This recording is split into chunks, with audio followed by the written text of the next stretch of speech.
Welcome to the Wyatt Sound Studios radio show. Hi, yo, what's up? Yo, this is Mofeta. This is Kanyi. It just popped out of me.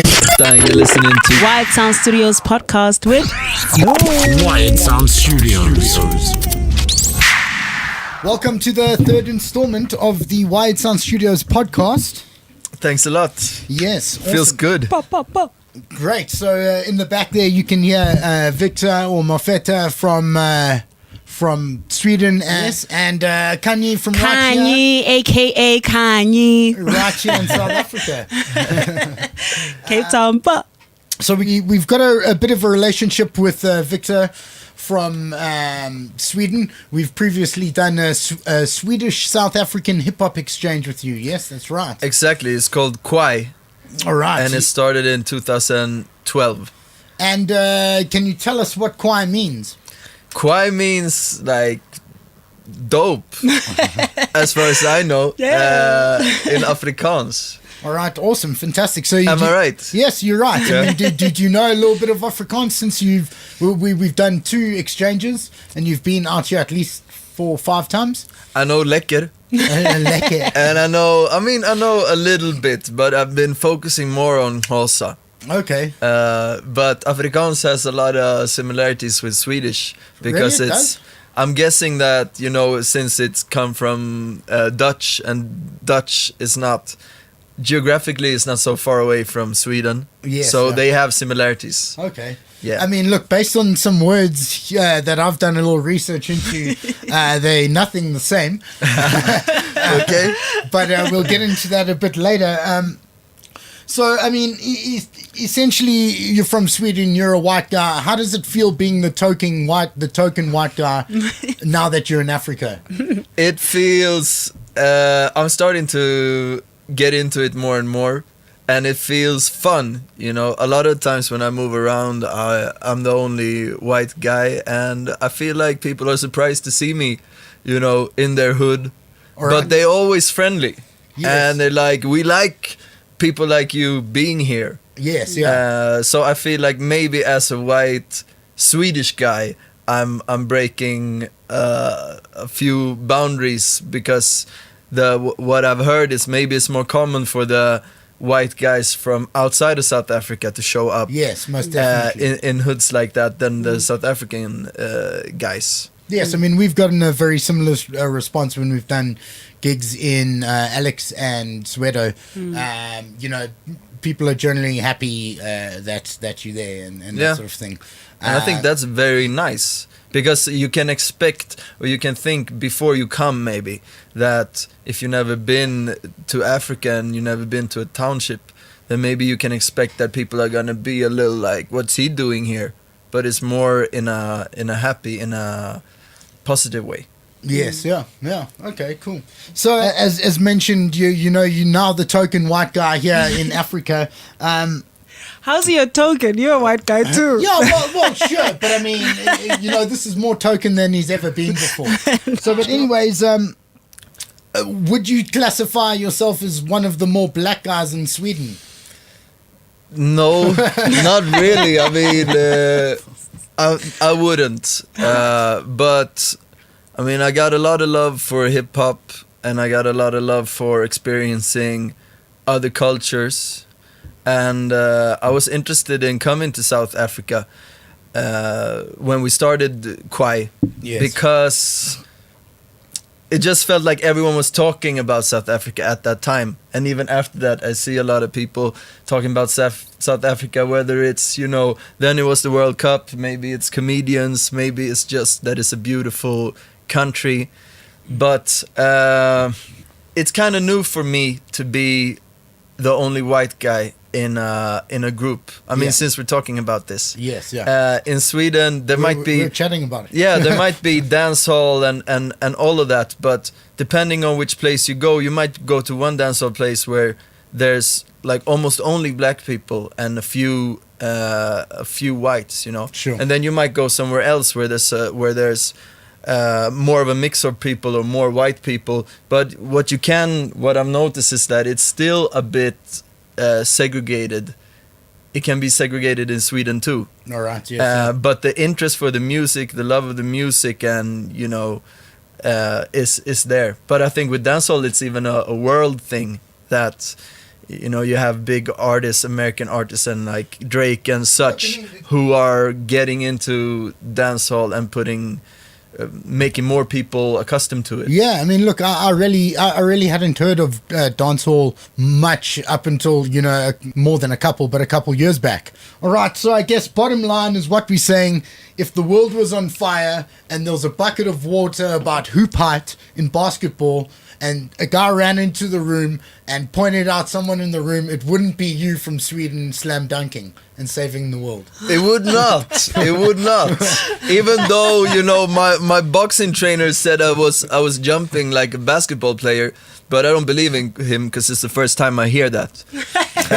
So, no, I'm not the most perfect guy to do a slam dunk, but I will try. Okay, well, look, I mean, we don't have a basketball hoop here. We've got a very high ledge outside. So I noticed when we did the Kwaai project with you, which was an exchange of artists between Sweden and South Africa, some guys from Cape Town, some guys from Joburg. I don't know if there was anyone from Durban. I can't remember correctly. There were so many guys coming through the studio. You guys had done an interview with the Gutenberg Museum the Gothenburg, yeah. We went to the World Museum in Gothenburg, and me and Kanyi did a little workshop there, talking about Kwaai, the experience, the exchange, and how we felt about it. And I think they were pretty interested in hearing your views and how you viewed Sweden. Yeah. Well, yes, I mean, I actually got invited to the Swedish representative house in Pretoria, which was a very impressive house. That's pretty cool. They had a local jazz band playing. Everyone was super smart, dressed. Had the sort of the penguin suit on type vibe, and I rocked up kind of looking like this. Mm-hmm. And they also asked me a lot of questions. Sweden's got a good, strong economy. I think it's like number 2 or something in the world. How have you found it being in a place like that? The pros and cons to being in a place like this. Okay, it can be pretty different because Sweden is very clean. Yes, it's very clean and functional. Yes. One of the artists that came with you happened to mention that when he got you, he was so glad to see like a Coca-Cola bottle on the floor in a dilapidated building. He thought it was the greatest thing ever. Yeah. So like a huge difference is, let's say here, if I'm in Guguleto, for example, I really reacted to that. The lights, the street lights are on in the middle of the day. Yes. In the scorching African sun. And meanwhile, people are in Sweden, just like trying to sort their garbage to be economic friendly, to be environmental friendly. Meanwhile, someone is just blasting street lights in the middle of the day in South Africa. That's something I react to. In Sweden, if you have a club, if you have a discotheque or a bar, you need a license to dance. That's crazy. You need a license. This sounds like a John Travolta movie. If someone takes away your license to dance and people still dance in your establishment, you could be fined. Really? And maybe even lose your alcohol license, and that's where you make the money. So I see a movie in there, myself and Kanyi going over to Sweden. Dancing in the streets. There we are jamming on the pavement, and a cop drives past and he's like, "Hey, stop dancing! You have a license." And then there, next scene, I'm crying on the floor and she's comforting me, and I look up to her with my sad eyes and I say, "Kanyi, I just want to dance." Sweden is crazy. I mean, is it something that like is difficult to get? I mean, can I just go and be like, look, I've got a bar. I want people to be able to dance, and you know, would they just give me one, or is it like getting an alcohol license where like, you're gonna have to pay a lot, you're gonna have to jump through a lot of hoops? It depends on the place, and I don't have so much experience of it. But if you got into a situation where someone takes away your license, it might not be so easy to get it back. But you can't get it back. You know, you can have. There's underground raves in Sweden. There's like a whole movement of, you know, forest raves and all these stuff. So it's not like everything is super. But I mean, let's be honest, underground raves are more exciting because you don't have your dance license card on you. Of course. All right, okay, cool. So I've looked up a couple words in Sweden, and a lot of these look a lot different. We've got kiss, which means urine. Yeah. And then on the opposite side we've got puss. Yeah. Which means kiss. Okay. And if I say to Kanyi, hey, stop being such a cock, what am I meaning? A cock. A cock. A chicken. Actually, in Swedish it would be a chef. A chef. But how do you Cock. say it? So Cock. Cook. So when you're in Cook. Sweden, think of all that food you ate. A cock was cooking it the whole time.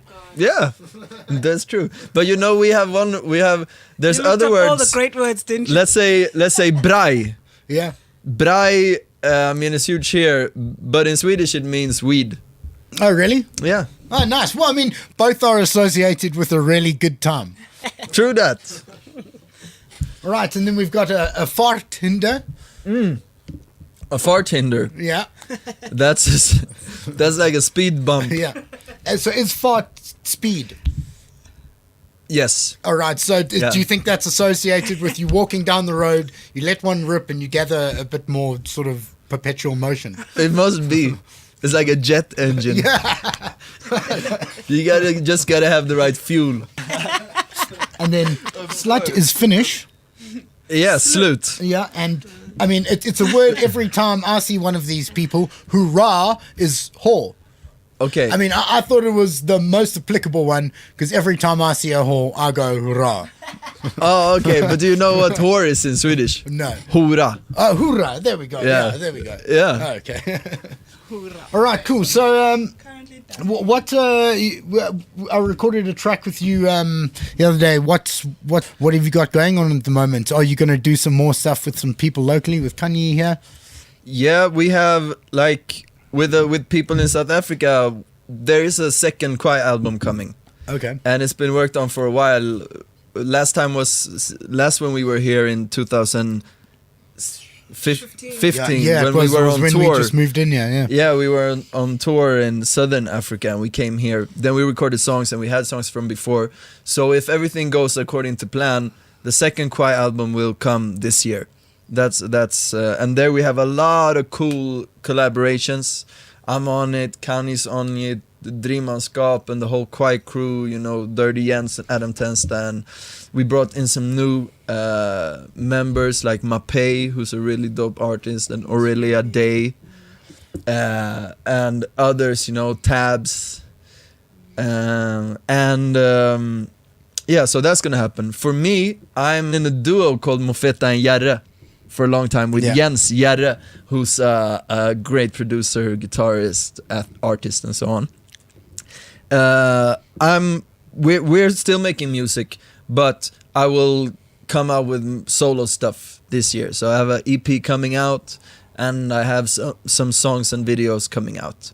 So it's fun and interesting, and yeah, that's what's happening. That's gonna come out soon, maybe in May. It will be on Spotify and stuff. So if you search for Mofeta, you're gonna find it. And yourself, Kanyi, you got what you got in the works there? Yes, I'm also been working on an EP. The last time I actually released anything solo was in 2012, which was great. But since then I've been touring and with Kwaai, and recording with Kwaai. So now I'm soon to release an EP myself. It's also recorded with a Swedish producer.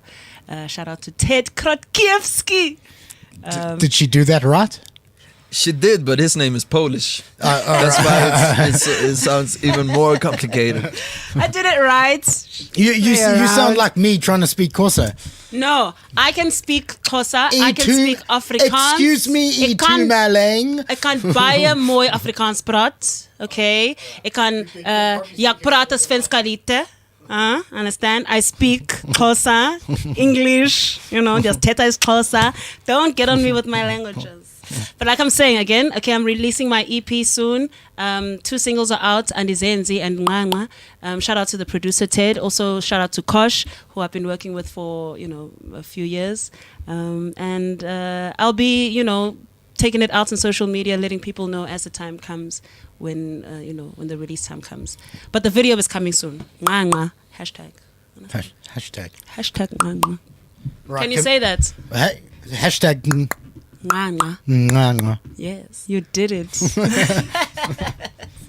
All right, cool. I've got some more information here about Sweden. It's apparently things that you would have encountered if you're really a Swedish person. Okay. You would say, I'm almost annoyed when you are furious as humanly possible.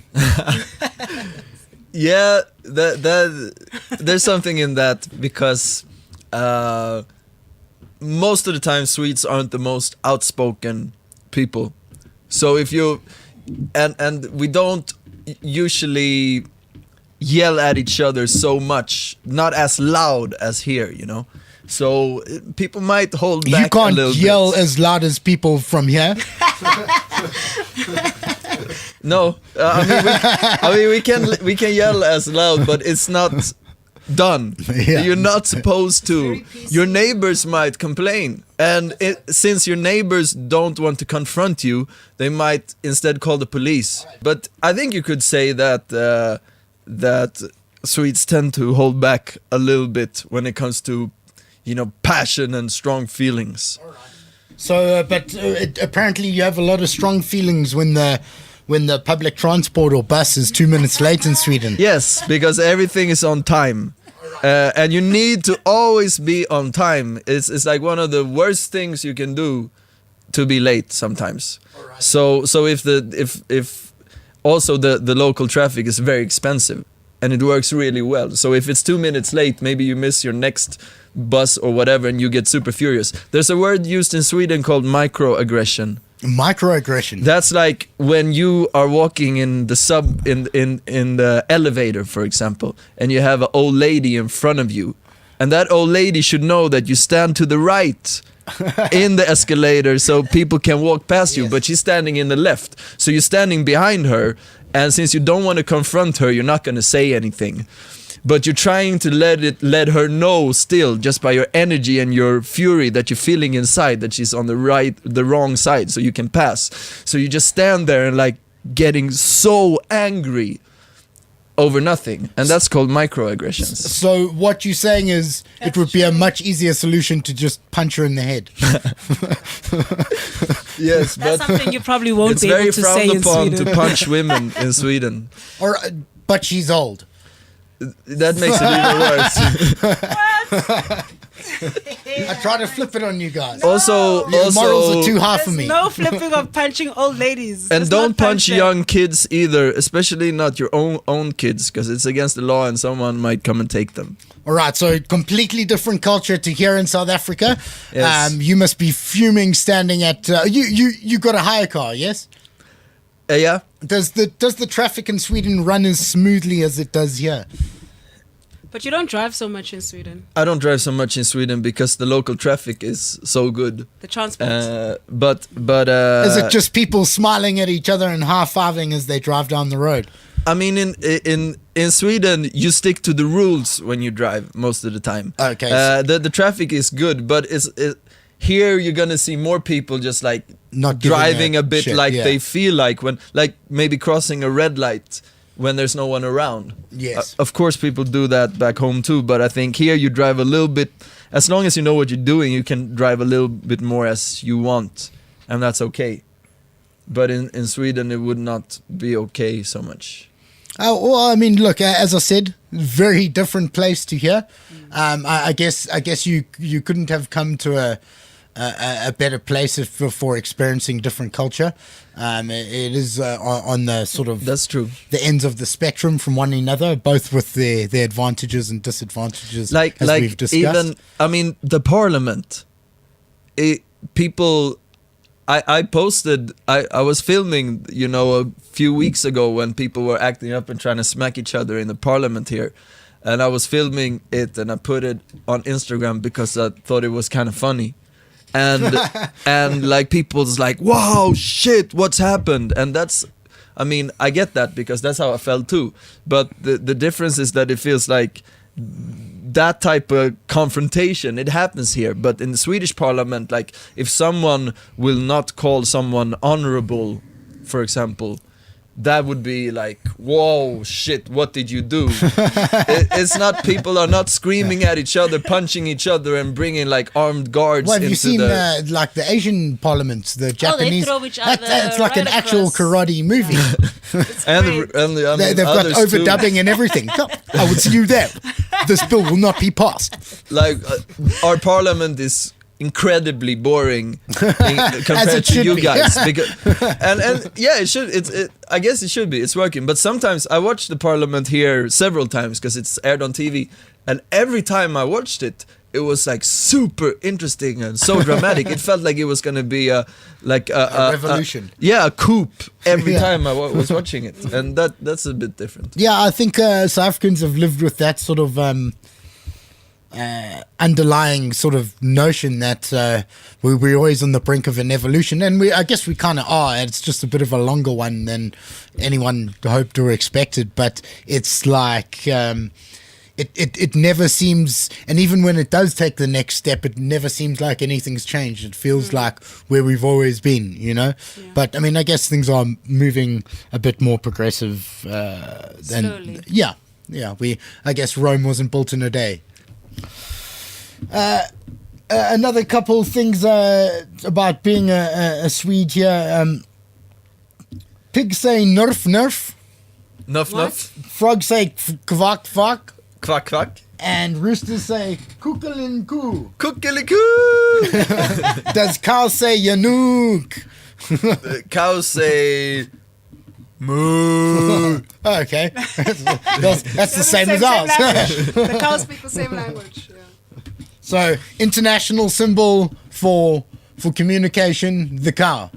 The cow. I guess. Seeing a young woman with lit candles stuck to her head is no longer disturbs you. I really had to know what that meant.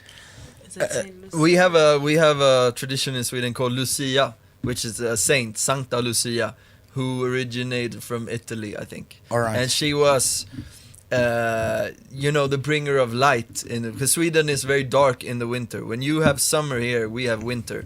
And it's not only very cold, it's very dark. Our summers are very bright and our winters are very dark. And then in winter, Lucia comes with lights, very beautiful, with people walking behind her. The guys can be confused with Ku Klux Klan people because they're dressed in white with weird long hats. Because they're all But white they're- guys walking in a group. Yeah, but they're not Ku Klux Klan. But anyway, Lucia is a pretty beautiful tradition where you get up early and you sing for the people and you bring light, which is kind of what you do, Kanyi, because you're like... That's my name. Yeah, that's her My name. name means bringer of light, Yeah. darling. Oh, So nice. if you had, Kanyi-sa. if you had Lucia means here, grey. it would just be Light. called Kanyisa. Yes. Mine means grey, so it's not that exciting. Oh, grey niemand. Yeah. That's Grey nobody. what, Lloyd? Yeah. That's It's Welsh. crazy It's Welsh, apparently. that you called grey nobody, because that's another difference here. The names seem to always mean something. But I think they do mean something. It's just that maybe people don't investigate the meaning, Yeah. or they don't care what it But I actually mean, means. you got a chick now whose name's like Hat and like gun rack. And, What? I don't know. Where these do you celebrities. meet these people? Because then also I want to know in African culture you'll meet. I mean, we have names like graduation. You'll meet a guy with a positive atmosphere. name. Pride.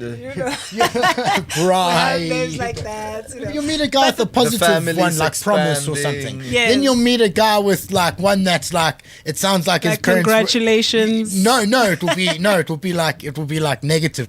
I mean, is that just a direct translation, or is it a parent who's like, oh shit, I had a kid. No, Bummer. I think sometimes it's just literally you don't understand what the name means. No, but I you mean, like it. The guy will be like, when you "Hi, my hear name's it." Disappointment" or something. Yeah, exactly. But do you think the parents knew that it was All right, so, disappointment? okay, right, You know? all right. It's like sometimes they don't understand what the word actually means. It's like if I take a French name and I name my kid, I might not know what Geneviève means, but I think I like it. All right, so it's a nice sound. So Nice ring to it. it's like if you just called your child chlamydia because it's like a nice. Sounds so nice. Terrible. All right, so now that you're in Africa, we're very glad to have you here. It's been awesome doing a music exchange with you. Africa Light, it's South Africa. Africa Light. We're glad to have you. We've done a great music exchange with you guys from Sweden. I've enjoyed it sort of every time we've done it. I've met a lot of people from here and abroad that I haven't met before. What's it like now that you're in Africa, knowing that every room you walk into, you immediately are the worst dancer in that room?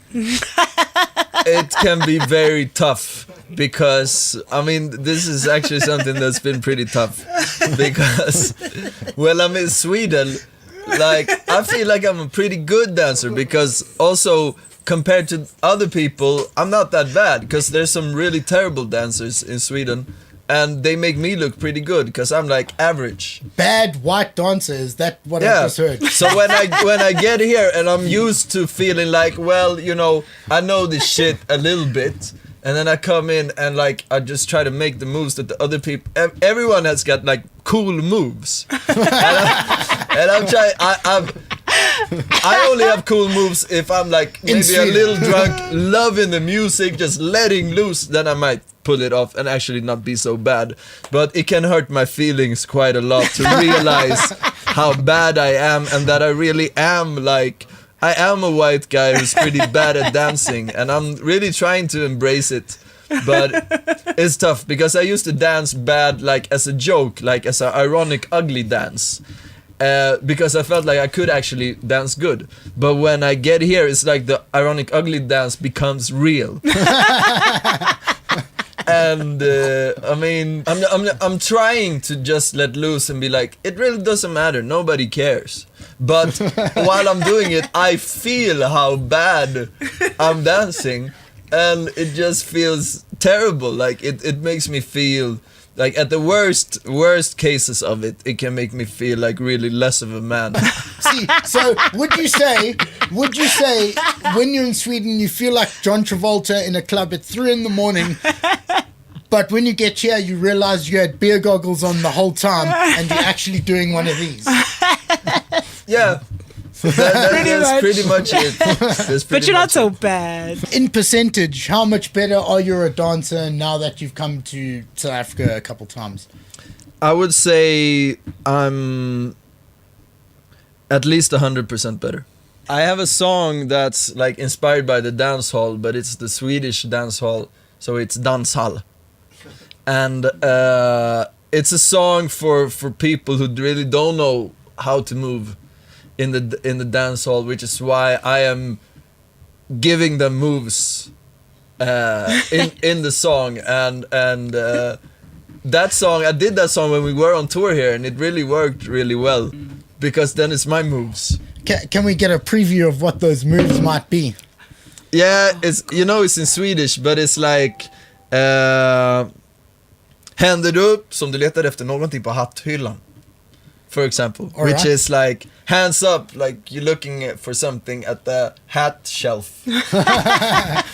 and stuff like that, like, you know, run away from the guards. I have one that's like, oh shit, jag tror att jag tappar min plånbok. Var är min plånbok? Var är min plånbok? That's like, oh shit, I think I dropped my wallet. Where's my wallet? Where's my wallet? So it's some moves like that. All right. So, I mean, when you came to South Africa, it wasn't, I think I dropped my wallet. It's, shit, someone stole my wallet. Where's my wallet? No, but that's the when someone steal your wallet, since you're a Swede, you don't want to exaggerate. Then I think I dropped my wallet. Because everything's very you don't politically correct. You don't want to falsely accuse anybody. It seems very complicated. Very PC. Yeah, I didn't know how easy we had it here. Listen, it's so tough there that, you know, you really can't say what's on your mind. Not really. Really? No, you can't. You have to be aware of who could possibly be offended by what I have to say. I thought we had that problem here. No, we don't. I mean, so can I ask you, have you been to watch stand-up comedy in Sweden, and how funny can it really be? I've done it a lot. Oh, here's an interesting fact. His father was actually one of the people who brought live comedy to Sweden. Really? There's a good comedy scene in Sweden, but I reacted to once I saw Pablo Francisco in a city. You know him? Yes, yeah, he does the movie voices. Exactly, and he's also pretty, like, he doesn't back down. He goes in hard. He came into this city up north in Sweden, and I was watching it with a friend, and he starts just joking about gays and homosexuals, you know, and this feeling comes in it, but that's not something Swedish comedians do unless they're gay themselves. All right. Okay.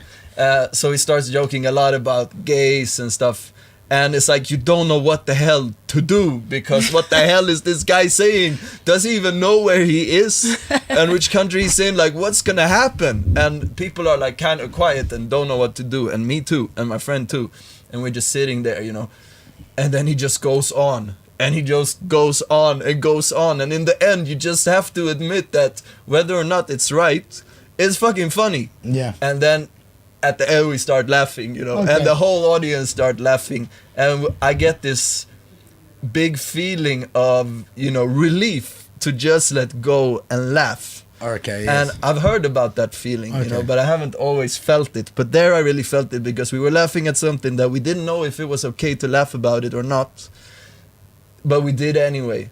And I think that's actually something that we need more. Here, things are so fucked up.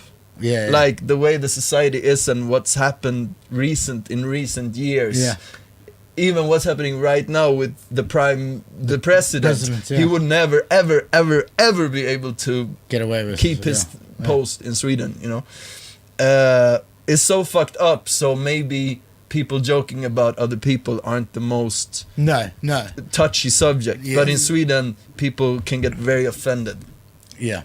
I mean, look, people can get offended here. I think there's just a lot of, due to the segregation, a lot of white people go out to white clubs. So you tell your white ass jokes to white people because, hey, I'm a white guy, I like this white ass shit. You know, and then vice versa. But that was something interesting that I did find in Sweden, is that, you know, as much as people live, you know, their own lives, because it's very much, you know, to each their own, Yes. you know. But I also find that in, you know, if there's a show, there'll be a good mix of people there. It won't necessarily be, you know, just white people or just black people or, you know, just mixed people. It'll literally be, you know, different types of people, you know. Yeah. And I all the enjoyed that hipsters a lot are- because it felt like, you know, it was a step forward. You know, I went to this huge party at a park, and you know, I'd never seen such a good mix of people at all. I've Yeah. never seen it in South Africa. Yeah. So I was amazed. Like I spent lots of time just looking at the people. Like, is this a joke or is this shit is real? Yeah, You know, yeah. and I wish it for my country, because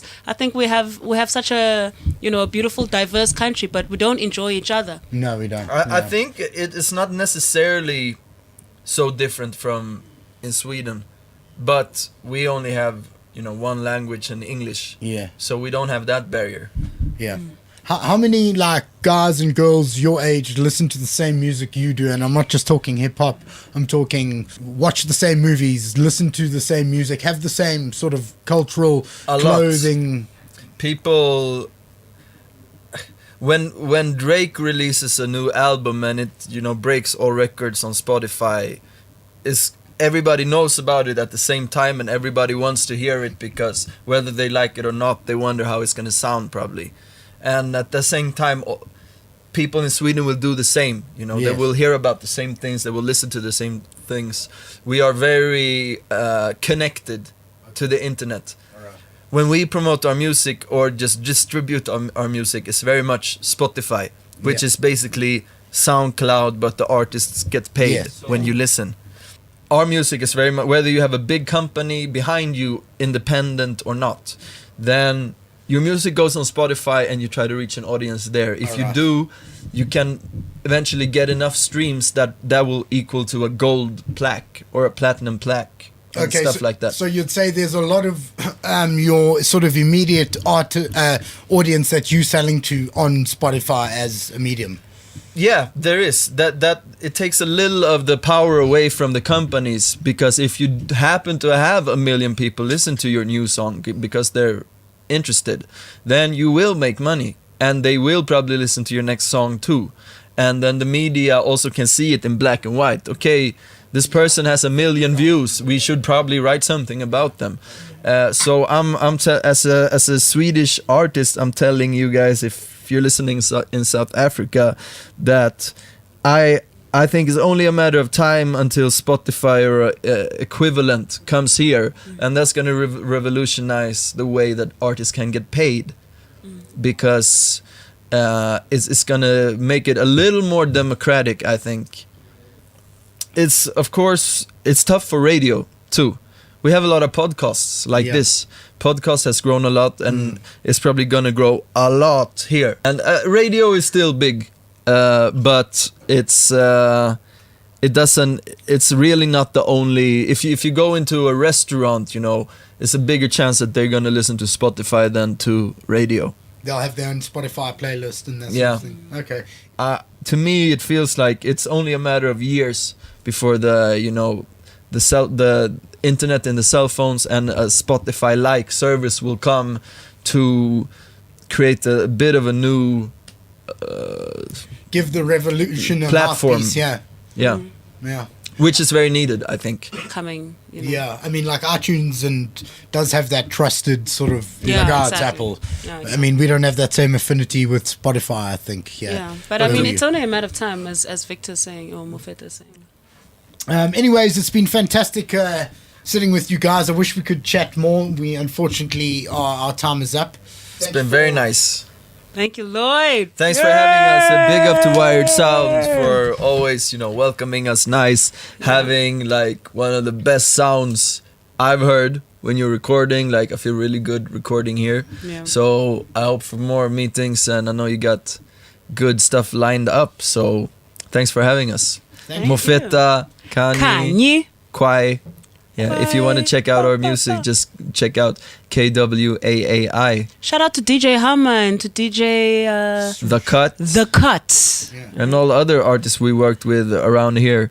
And if you want to check out a video, there's a video called Badman, which was like the first video we released. It's on YouTube, but we're gonna come with new videos this year. All right. Thank you very much for Victor or Mofeta from Sweden and Kanyi from Gooks, Cape Town 7750. There we go. That's the third installment of the Wired Sound Studios podcast. We'll be back next week with some more. Thanks. Tune in again. We'll catch you later. Peace. If you want to check out more, go to www.wiredsoundstudios.co.za. And you can check out more in the studio, the radio show.